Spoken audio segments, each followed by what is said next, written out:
저도 국문과 나오고 회사 다닐 때 교재 제작자들에게 뭐 맞춤법 교육이라던가 국어 문법 교육을 했어요. 한글 맞춤법 규범을 10번 정도 통독을 한 것 같아요.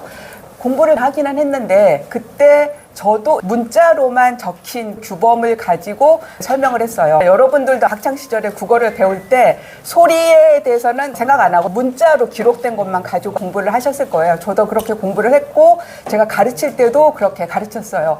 근데 외국인에게 한국어를 가르쳐 보니까 이 소리에 집중을 하게 되었습니다.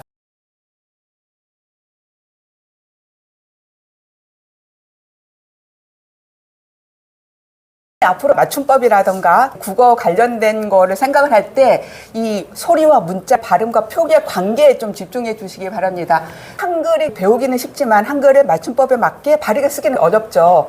그 이유는 발음은 경계성을 추구하고 표기는 형태소를 밝혀서 써야 되거든요. 뜻을 명확하게 보여줘야 돼요. 경계성과 명확성 사이에서 갈등하는 관계거든요. 요거를 염두에 두시고 한국어를 대하시면 되겠습니다.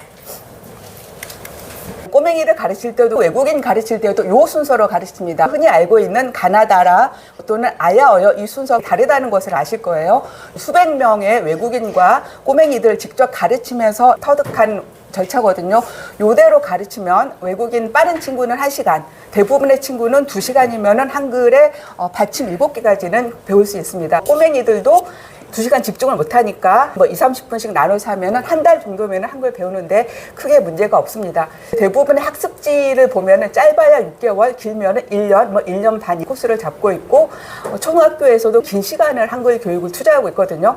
그 이유는 외워서 공부를 하게 하니까는 시간이 많이 걸리게 하는 거죠. 한글은 소리가 보이는 문자예요. 소리에 대해서 잘 알고 있으면 외울 필요가 없어요. 저는 한글을 가르칠 때 쓰기 전혀 안 합니다. 외국인도 마찬가지고 꼬맹이들도 마찬가지고. 외국인들이 한국어를 배울 때 일단 한글을 외워야 되잖아요. 주어링고라던가 많은 한국어 교재들이 일단은 한글은 외우고 와라 라고 해요. 그래서 한글 창제 원리를 알려주기는 하지만 요거 다 외워야 되는 거죠.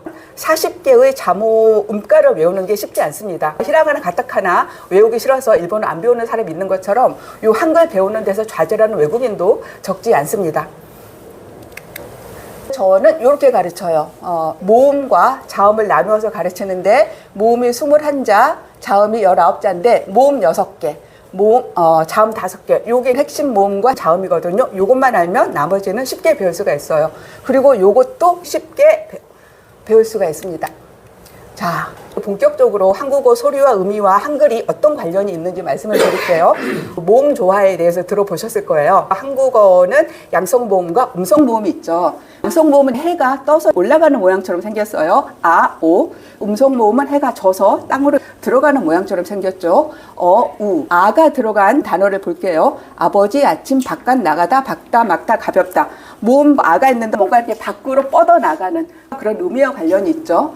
어는 볼까요? 어머니, 저녁, 들어오다, 넣다, 먹다, 어둡다, 무겁다. 뭔가 안으로 들어가는 거예요. 우리가 소리를 크게 지를 때는 뭔가 주저할 때는 이러죠. 뭔가 안으로 들어가는 의미가 있어요. 오는 볼까요? 오르다, 높다, 솟다, 위에 놓다, 그리고 동동솔솔 포럼포럼 뭔가 위로 올라가는 것과 관련이 있죠. 우는 반대로 눕다, 누다, 죽다, 묻다, 줍다, 무겁다, 뚝뚝 줄줄 우수수, 머뭇머뭇 주저주저 안으로 들어가거나 이런 거와 관련이 있죠. 저는 이게 한글의 가장 독특한 점이라고 보거든요. 이 음양 원리를 응용한 이 동작을 이용해서 모음을 가르칩니다. 그럼 여기 이가 있죠. 아침에 어두워 윗니와 아랫니 사이에 의가 있죠. 올려요 오, 울어요 우. 꼬맹이들은 이렇게 가르치거든요. 그러면 몸을 굉장히 쉽고 재밌게 배워요.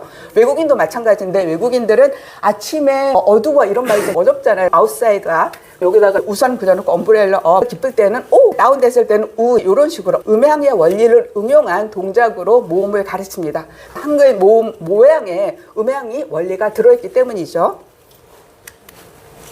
그리고 나면은 소음가 없는 자음을 가르쳐요. 대부분의 한글 교재가 이하와 우어 이렇게 음절 문자로 가르치면 아이들이 이 글자를 통으로 외워야 되잖아요. 모음자를 먼저 가르치고 요거를 넣어서 소리가 같아.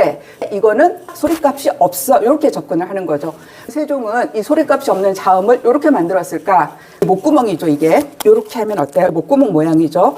모음이 목구멍에서 바로 나오는 소리예요. 모음은 혼소리라고 하는데 자음 없이 홀로 목구멍에서 바로 나오는 소리니까는 요거를 넣은 거예요. 음가 없는 요 자음자는 이 음절과 음절의 경계를 확실하게 나눠주는 그런 역할도 합니다. 이렇게 나오고 나면 단어 읽기를 할 수가 있죠. 야요 요요를 배울 때 야요 요요 바로 하지 말고요. 이야, 이어, 이오, 이오, 이와 우가 합쳐지면은 이중모음이 돼요. 엄밀히 말하면 이거 반자음, 반모음이라고 하는데 요게 들어있는 형태입니다. 이런 식으로 이중모음을 가르쳐야 합니다.